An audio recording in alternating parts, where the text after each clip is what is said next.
Continuamos en directo, nos vamos acercando poco a poco a la 1 del mediodía y nos acompaña a continuación César Fernández de Docentes por la Pública, y con él vamos a hablar de distintos temas, pero vamos a comenzar con lo que antes él fuera de cámaras decía, bueno, pues que es una buena noticia. César, gracias por estar con nosotros, bienvenido a Córdoba TV. Hola, muchas gracias a vosotros. Y bueno, pues yo voy a dar el titular de la nota de prensa que vosotros nos habéis hecho llegar, porque no me quiero equivocar en nada. Y Docentes por la Pública gana sentencia judicial contra la convocatoria de las oposiciones en educación.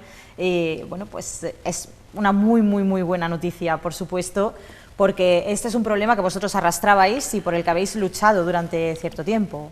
A ver, hay que matizar y decir muy en concreto qué alcance tiene. Nosotros a lo largo del año defendimos que no se convocaran oposiciones en enseñanza, se han convocado en secundaria, FP, enseñanza de régimen especial, porque no veíamos que fuera el momento adecuado ni por la situación de crisis médica, por la pandemia que todos conocemos, y también por la situación en concreto del personal interino, de todo lo que es el personal temporal de la Administración, que está en una situación precaria por la adaptación necesaria que exigía la normativa de las distintas sentencias europeas. A la vista está que hace unos días salió el decreto del antiguo ministro de Función Pública, IZ, que ha pasado ahora a Cultura. Bueno, pues no veíamos que en estas circunstancias fuera lo en las apropiadas y las idóneas. Pero eso, en definitiva, era una decisión política de la Administración autonómica que no veíamos oportuna y contra ello nos fuimos de manera jurídica. Esta sentencia es otro flanco del asunto. Una afiliada nuestra pues apreció en la orden de convocatoria de las oposiciones que había un atentado a los derechos fundamentales. ¿Y esto qué quiere decir? Bueno, una persona con discapacidad y muy atenta, por lo tanto, al respeto a la normativa que toca. La normativa tanto estatal como autonómica dejan bien claro que los procesos selectivos tiene que haber el turno libre, el turno de promoción interna de grupos A2 a A1, y en cada uno de ellos, en cada turno, tiene que existir una reserva para personal discapacitado. Por un lado en el turno libre, por otro lado en la promoción interna del grupo A2 al grupo A1. Y es en este último caso donde se había saltado la Administración esa obligación. Esto se podría haber arreglado fácilmente. Se presentó un recurso administrativo 11 de enero, es decir, en fecha temprana, poco después, un mes después de la convocatoria de las oposiciones, y la Junta podría haberlo rectificado pronto. Sin embargo, no contestó, dejó pasar, y entonces pues se vio oportuno presentar una demanda en protección de derechos fundamentales. Esa demanda fue formalizada, ratificada en abril, y como es una cuestión de derechos fundamentales, va con un proceso sumario de urgencia y se ha dictado sentencia en un plazo muy breve, de abril a ahora, para lo que son otros plazos judiciales. Son mucho más amplios. Son mucho más amplios y ha cogido precisamente en pleno proceso de oposiciones. ¿Cuál es el alcance de la sentencia? Pues, en la sala tercera de, si no me equivoco, la sección tercera de la Sala de lo Contencioso Administrativo del Tribunal Superior de Justicia de Andalucía en Sevilla. Nos da totalmente la razón. Además, la Fiscalía se ha adherido a nuestra postura y es una sentencia bastante rotunda en el sentido de que la Administración, sin motivación ninguna, sin razón alguna, se había saltado esa exigencia de respeto al personal con discapacidad para la promoción interna, y que eso atentaba a derechos fundamentales, artículo 14 de la Constitución, igualdad, y artículo 23, si no me acuerdo más, igualdad en el acceso a la función pública. Es un toque de atención bastante fuerte sobre lo que ha sido la manera de actuar de la Administración.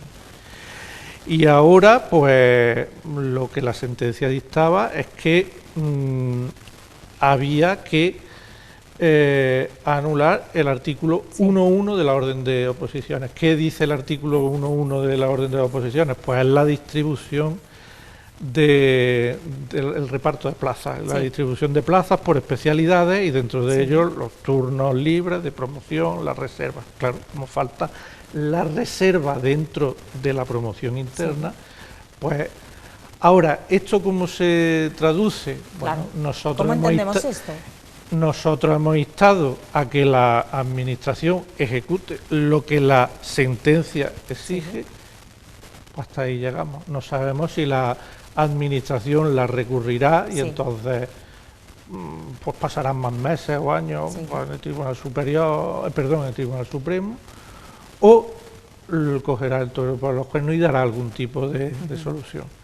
Lo que sí quiero decir es que algunas personas con preocupación se han dirigido a nosotros, tanto personas interinas que quieren consolidar su plaza como personas libres que opositan para acceder a la función pública de enseñanza, que si eso iba a suponer perder las plazas. No tiene por qué en absoluto, en cualquier caso es problema de la Administración, que es la que ha incumplido normativa de derechos fundamentales.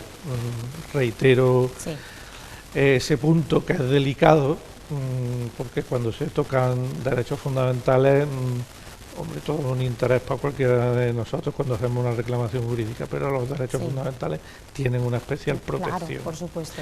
Y entonces pues la pelota está en el tejado de la Administración Educativa Andaluza, y entendemos que tiene que dar solución, que tiene poca discusión la sentencia ante la rotundidad que tiene. Y no sabemos ahora qué paso darán. Esperando, ¿no? También a ver qué es lo que ocurre ahora. A ver qué responde y si recurren o amplían plazas, no sabemos. Sí, que estáis pendientes para ver cómo todo esto qué se termina solucionando. va. César, tenemos que hablar también de los interinos, que es otro tema pues que está ahora en boga y otro tema que también preocupa. ¿Cuál es esa situación?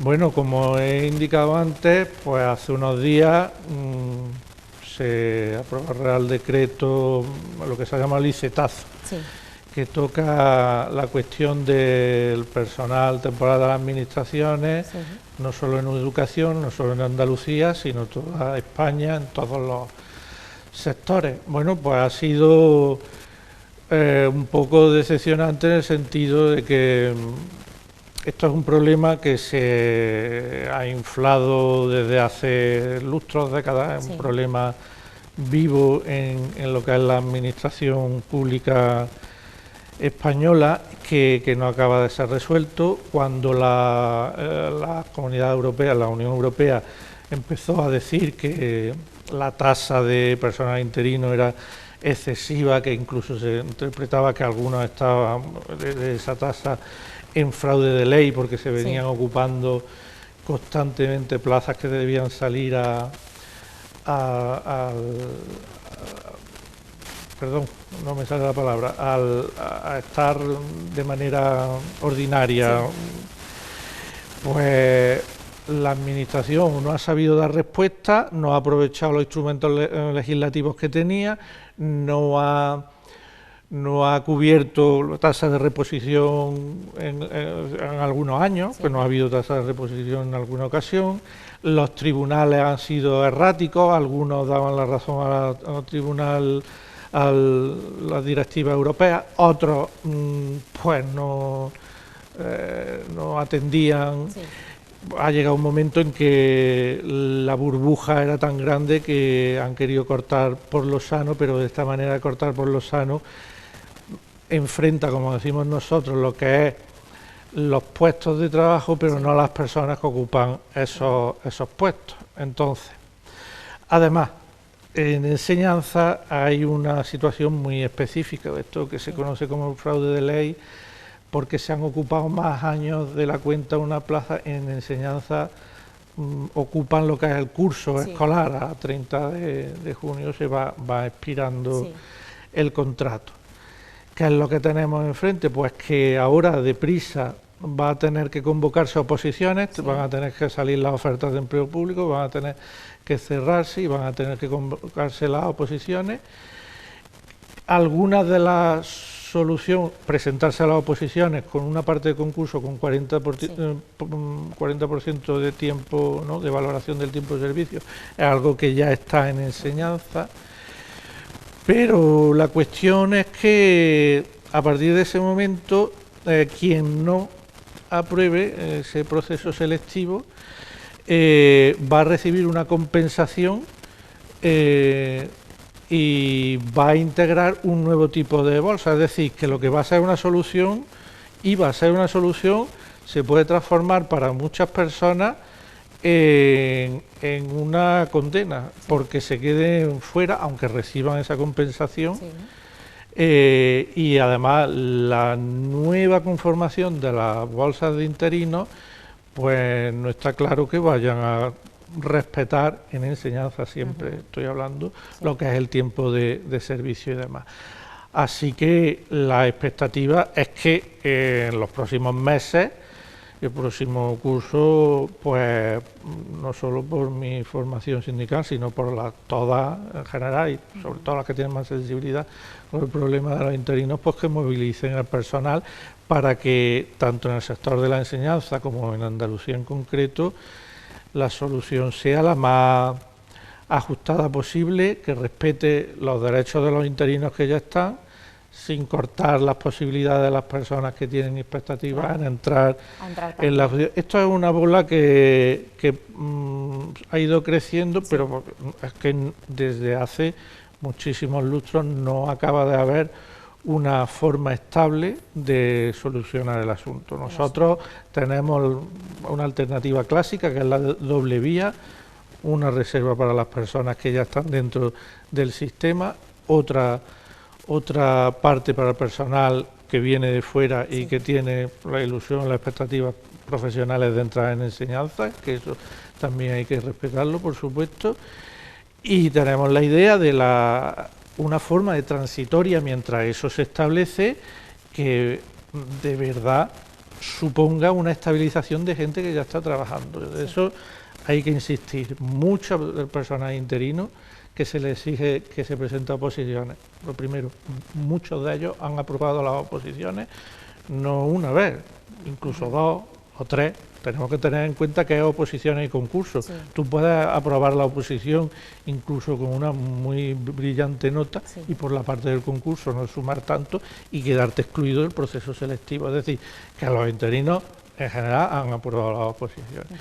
O se da el caso de que en ciertas especialidades no se han convocado en muchísimos años. No le puedes exigir a una persona que pedirle cuentas por aquello que no tiene posibilidades. En cualquier caso, el licetazo, como se llama, parece que le trae la pelota al personal interino en general, personal temporal de las administraciones.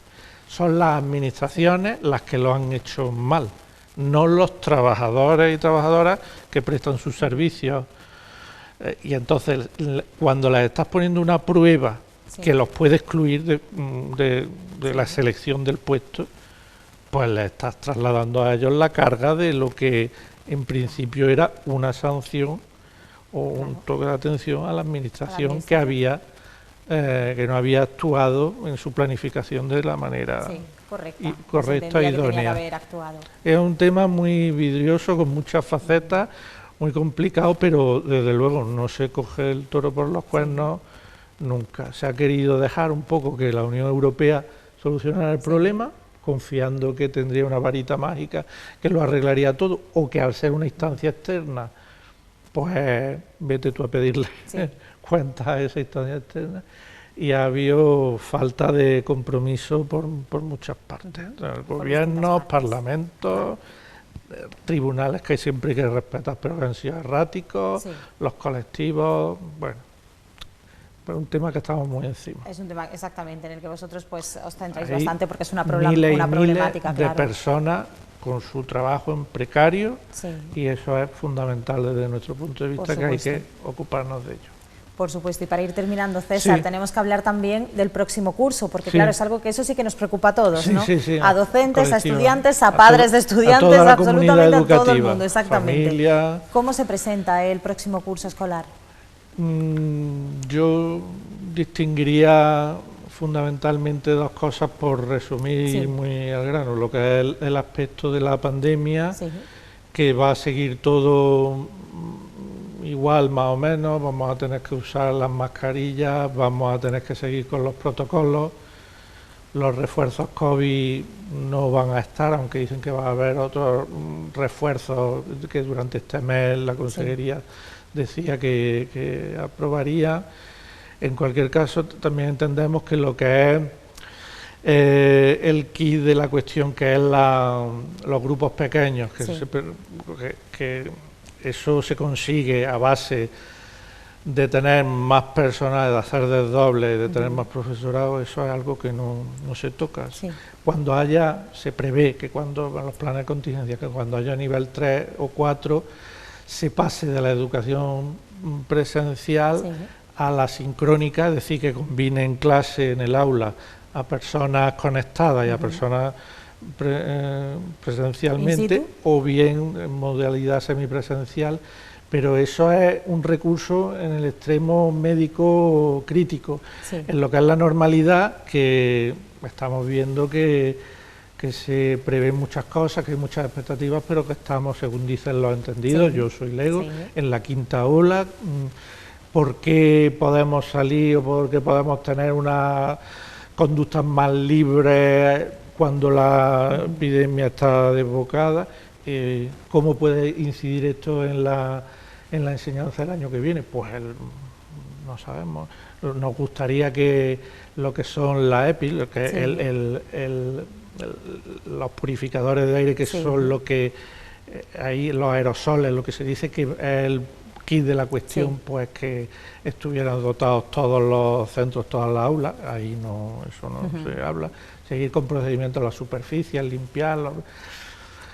Que lo que es lo fundamental, reducir la ratio, que haya más profesorado, eso está lejos de tocarse. Después, a partir de ahí, los centros hacen virguerías, perdón por la palabra, para con los recursos que tiene y con lo que le permiten las normas, gestionar personal y el trato con el alumno.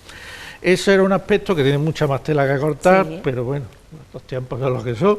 Y hay un tema que nosotros en la defensa de la pública, de las unidades que se ceden a la concertada o a la enseñanza privada, porque no se dotan de las unidades públicas que se tendrían que dotar, no se crean nuevas. Claro, si la demanda está ante lo que hay es unidades de la concertada a falta de pública, pues evidentemente se irá a la educación concertada o privada, que nosotros respetamos, pero siempre que la ciudadanía tenga garantizado el servicio público de la educación. Y, acabo, nos preocupa especialmente lo que es esta difusión, esta publicidad que se está dando de los centros privados de formación profesional, aquí en toda Andalucía, y muy especialmente aquí en Córdoba, centros privados que están ofreciendo estas enseñanzas. Yo, desde la humilde posición de este profesor de la pública y que pertenece a un sindicato de la pública, les recomiendo a todo el mundo que opte por la enseñanza pública, por los ciclos formativos que se prestan en los institutos de toda Córdoba, pero claro, si no se abren por la administración nuevas unidades, nuevas ofertas de enseñanza. Claro, es que es la pescadilla que se muerde la cola. Exactamente, y si se ofertan nuevos centros privados de FP, pues esos centros privados de FP tendrán una demanda de ocupación que nosotros no podemos cubrir porque no se abren más unidades en nuestros institutos o no se ofertan más enseñanzas. Y siempre la pública es la que más calidad tiene y es la que tiene un espíritu de servicio a toda la comunidad. No olvidemos eso nunca, lo cual no quiere decir nada malo de los centros privados. Pero lo público es lo que va por el bien común. Pues dicho queda. César, muchísimas gracias A por estar con vosotros, nosotros y a ti, por como habernos siempre, puesto sobre la Amparo. mesa todos estos temas tan interesantes. Gracias. Nos vemos en septiembre, al Nos inicio del vemos en curso, a ver septiembre. de lo que hablamos, ¿de acuerdo? Estupendo. Gracias, de verdad, Encantado. buen verano. Gracias.